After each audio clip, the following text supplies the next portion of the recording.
Hello दोस्तों, are के mix entertainment channel पर आपका स्वागत है। दोस्तों, छठ तिला एकादशी एक शुभ हिंदू त्यौहार है।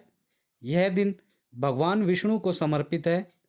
कृष्ण पक्ष के पौष माह में पड़ने वाली एकादशी व्रत को छठ तिला एकादशी के नाम से जाना जाता है। छठ तिला एकादशी जनवरी या फरवरी के महीने में आती है। एक वर्ष में होने वाली कुल 24 एकादशियाँ होती हैं। प्रत्येक एकादशी का नाम उस माह के अनुसार होता है जिस दिन वे आती हैं। इस दिन भक्त एक दिन का उपवास रखते हैं और वे भगवान विष्णु की पूजा करते हैं। यहाँ छठ तिला शब्द का अर्थ है छह तिल, और इस दिन भक्त छह विभिन्न प्रकार के तिल का उपयोग करते हैं और वे इसे भगवान विष्णु को अर्पित करते हैं। ऐसा कहा जाता है कि अगर कोई भक्त भगवान विष्णु को छह प्रकार के तिल चढ़ाता है और इस दिन एक दिन का उपवास रखता है तो उन्हें अत्यंत सुख और धन की प्राप्ति होती है। दोस्तों, इस दिन व्रत का पालन करना और गरीबों और ज़रूरतमंदों का दान करना भगवान विष्णु को प्रसन्न करता है। छठ तिला एकादशी के दिन व्रत रखने वाले लोग कभी गरीब और भूखे नहीं जाते और भगवान विष्णु द्वारा उनकी सभी मनोकामनाएं पूरी होती हैं। मोक्ष पाने वाले भक्तों को पूरे समर्पण के साथ इस व्रत का पालन करना चाहिए।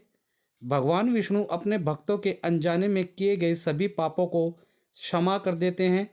जो छठ तिला एकादशी व्रत का पालन करते हैं अपने घर को भोजन और खुशी से भरते हैं और मृत्यु के बाद उन्हें मोक्ष प्रदान करते हैं।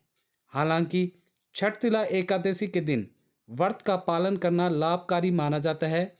यदि भक्त गरीब या ब्राह्मणों को अन्न और अन्य वस्तुओं का दान करे, क्योंकि यह प्रदर्शन करने से भक्तों को प्रचुर धन और खुशी के साथ आशीर्वाद मिलता है। दोस्तों, वर्ष 2022 में छठ तिला एकादशी 28 जनवरी को पड़ेगी। एकादशी तिथि 28 जनवरी 2022 को सुबह 2:16 शुरू होगी और 28 जनवरी 2022 को 11:35 पर समाप्त होगी। एकादशी तिथि और समय के अलावा एक और महत्वपूर्ण बात है पारण समय। छठ तिला एकादशी व्रत 2022 का पारण अगले दिन यानी 28 जनवरी 2022 को पड़ेगा। दोस्तों, अब मैं आपको छठ तिला एकादशी व्रत कथा बताता हूँ। भक्त जो एकादशी के दिन व्रत रखते हैं उन्हें इसके पीछे की कथा अवश्य सुननी और पढ़नी चाहिए। व्रत तभी लाभदायक माना जाता है जब इस दिन भक्त कथा और विष्णु मंत्र पढ़ते हैं। बहुत समय पहले की बात है जब नारद मुनि ने एक बार भगवान विष्णु के निवास स्थान वैकुंठ का दौरा किया और उनसे छठ तिला एकादशी की कथा, उसके महत्व, उसके लाभों के बारे में पूछा। भगवान विष्णु एक जिज्ञासु नारद को देखकर मुस्कुराए और संत के साथ चले गए। फिर प्रभु विष्णु जी ने कहा कि प्राचीन काल में पृथ्वी पर एक ब्राह्मण महिला रहती थी जो मेरे प्रति बहुत श्रद्धा और भक्ति रखती थी। वह मेरे लिए सभी उपवास रखती थी और एक समय था जब वह मेरा आशीर्वाद लेने के लिए 1 महीने तक उपवास रखती थी। इन सभी अच्छे कार्यों के कारण महिला के शरीर को शुद्ध किया गया था। हालांकि इस महिला ने कभी भी ब्राह्मणों और गरीबों को कुछ भी दान नहीं दिया। एक दिन मैंने ब्राह्मण के रूप में स्त्री से मिलने और भिक्षा मांगने का निश्चय किया, लेकिन उसने कोई खाना देने के बजाय जमीन से मिट्टी उठाकर मुझे दे दी। जब समय आया और महिला की आत्मा ने अपना शरीर छोड़ दिया तो उसे उपवास के प्रभाव के कारण स्वर्ग में जगह दी गई। उसे सामने एक झोपड़ी और आम का पेड़ दिया गया था, लेकिन घर के अंदर का हिस्सा खाली था। यह देखकर उसने पूछा कि उसकी झोपड़ी खाली क्यों है, भले ही वह पूरी निष्ठा के साथ मेरी पूजा करती है। दोस्तों, प्रभु हरि ने उससे कहा कि तुम भी मेरी भक्ति करते हो, सच्चे मन से प्रार्थना की, लेकिन एक चीज़ जो तुम करना भूल गई, वह गरीब और ज़रूरतमंदों को दान करना। फिर उसने पूछा कि क्या ऐसा कोई तरीका है जिससे वह इसे वापस सही कर सके। भगवान विष्णु ने कहा, जब देव कन्याएं आपसे मिलने आएंगी तो उनसे पूछे कि छठ तिला एकादशी व्रत का पालन कैसे करें। तिल और अन्य अन्न दान करने के साथ पूरी श्रद्धा के साथ उस व्रत का पालन करने पर आपको अपने सभी पापों से छुटकारा मिल जाएगा। और पूरा व्रत विधि पूर्वक करते ही कुछ समय में उसकी झोपड़ी अनाज से भर गई। इस दिन व्रत का पालन करना महत्वपूर्ण है, लेकिन अगर गरीबों को तिल और अन्न दान किए बिना किया जाए तो भक्तों को व्रत का पालन करने का पूरा लाभ नहीं मिलेगा। दोस्तों, इस दिन भक्त सुबह जल्दी स्नान करता है, फिर भगवान विष्णु को तिल से बने प्रसाद के साथ अधिमानत काले रंग की पूजा की जाती है। इस दिन 6 रूपों में तिल का उपयोग किया जाता है।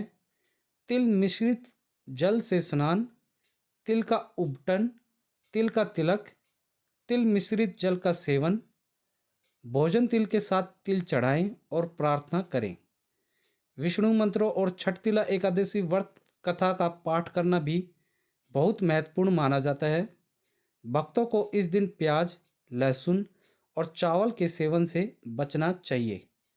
अगले दिन व्रत खोला जाता है, जिसे भगवान विष्णु को चढ़ाए जाने वाले प्रसाद का भोग लगाकर पराना भी कहा जाता है। दोस्तों, पूरे भक्ति भाव के साथ छठ तिला एकादशी के व्रत का पालन करने से भक्तों को अपने सभी जन्मों में धन, अच्छे स्वास्थ्य और समृद्धि की प्रचुरता मिलती है। छठ तिला एकादशी के दिन जरूरतमंदों को धन, कपड़े और भोजन दान करने से भक्तों को बहुत सारी खूबियाँ मिलती हैं और वे अपने घरों में कभी भी अन्न की कमी या धन हानि और समृद्धि का सामना नहीं करते। प्राणा का अर्थ है उपवास तोड़ना और उपवास के अगले दिन सूर्योदय के बाद किया जाता है। यह आवश्यक है कि भक्त द्वादशी तिथि के भीतर, जब तक कि द्वादशी सूर्योदय से पहले खत्म न हो जाए, द्वादशी के भीतर परना न करने से व्रत का कोई लाभ नहीं मिलता और यह अपराध के समान है। प्राणा दिवस पर द्वादशी प्रातः 8:37 बजे समाप्त होगी और इसलिए भक्तों को इससे पहले अपना व्रत खोलना होगा। तो दोस्तों, उम्मीद करता हूँ इस वीडियो में मैंने आपको छठ तिला एकादशी से जुड़ी सारी जानकारी अच्छी तरह इस वीडियो में दे दी होगी, सारी छोटी बड़ी जानकारी दे दी होगी। दोस्तों, वीडियो अच्छी लगी तो वीडियो को लाइक करें, मैक्सिमम से मैक्सिमम हर जगह से शेयर करें ताकि सबको इस व्रत के बारे में पता चल सके। कमेंट बॉक्स में आप लोगों को वीडियो कैसी लगी बताएं। और दोस्तों, इसी के साथ यदि आप लोग मेरे चैनल पर नए हैं तो सब्सक्राइब बटन को दबाकर मेरे चैनल को सब्सक्राइब करें और न्यू नोटिफिकेशंस के लिए बेल आइकन पर क्लिक करें ताकि आपको ऐसी ही वीडियोस टाइम टू टाइम और सबसे पहले मिल सके। धन्यवाद दोस्तों। जय हिंद।